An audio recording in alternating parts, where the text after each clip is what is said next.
بسم اللہ الرحمن الرحیم۔ معزز ناظرین اکرام، السلام علیکم ورحمۃ اللہ وبرکاتہ۔ موت ایک ایسی حقیقت ہے جس کو ہر انسان ماننے پر مجبور ہے، لیکن موت کے بارے میں ایک مسلمان اور ایک کافر کے زاویہ نگاہ میں اختلاف ہے کہ مسلمان کے لیے تو موت سفر حیات کی پہلی منزل ہے، جس منزل کی انتہا قیامت تک ہے، اور اس کے بعد ابدی زندگی کا آغاز ہو جائے گا۔ لیکن کافر کے نزدیک موت حیات انسانی کی آخری منزل ہے۔ عالم برزخ، قیامت یا یوم آخرت اس کے نزدیک کوئی چیز نہیں، اور نہ ہی وہ ذات الہی پر اور اس کی بقا پر یقین رکھتا ہے۔ ناظرین اکرام، اگر دیکھا جائے تو ہر انسان کو موت کا مزہ چکھنا ہے،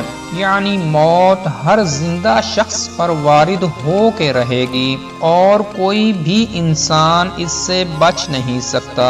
ارشاد باری تعالی ہے، ہر انسان نے موت کا مزہ چکھنا ہے اور قیامت کے روز تمہارا اجر تمہیں دیا جائے گا۔ بس جو آگ سے بچ کر جنت میں داخل ہوا وہی کامیاب ہوا، اور دنیا کی زندگی تو صرف دھوکے میں مبتلا رکھنے والا ساز و سامان ہے۔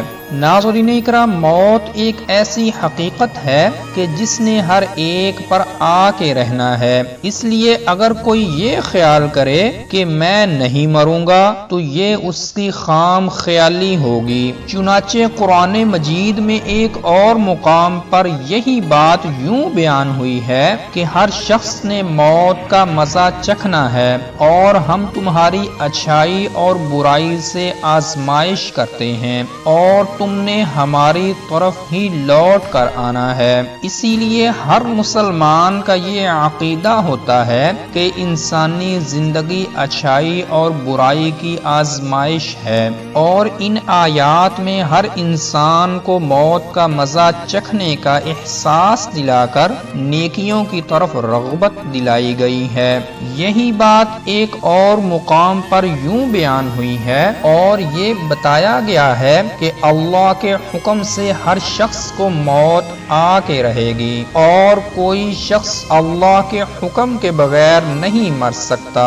ہر ایک کا مقررہ وقت لکھا ہوا ہے، اور جو دنیا میں اجر چاہتا ہے ہم اسے یہاں ہی دے دیتے ہیں، اور جو آخرت کے ثواب کا طالب ہے ہم اسے آخرت میں ہی دیں گے، اور شکر کرنے والوں کو ہم بہت جلد جزا دیں گے۔ ایک اور آیت میں رب تعالی نے ارشاد فرمایا کہ وہ حق کے بارے میں آپ سے تکرار کرتے ہیں، حالانکہ ان پر آنے والی ظاہر ہو چکی ہے، اور وہ دیکھ رہے ہیں کہ وہ موت کی طرف ہانکے جا رہے ہیں۔ ناظرین اکرام، ان آیات سے یہ نتیجہ اخذ ہوتا ہے کہ ہر انسان اپنے زندگی کے دن پورے کرنے کے بعد موت کی طرف آ رہا ہے، اور ایک دن آئے گا کہ وہ موت کا مزہ چکھ کر اس دنیا سے چلا جائے گا۔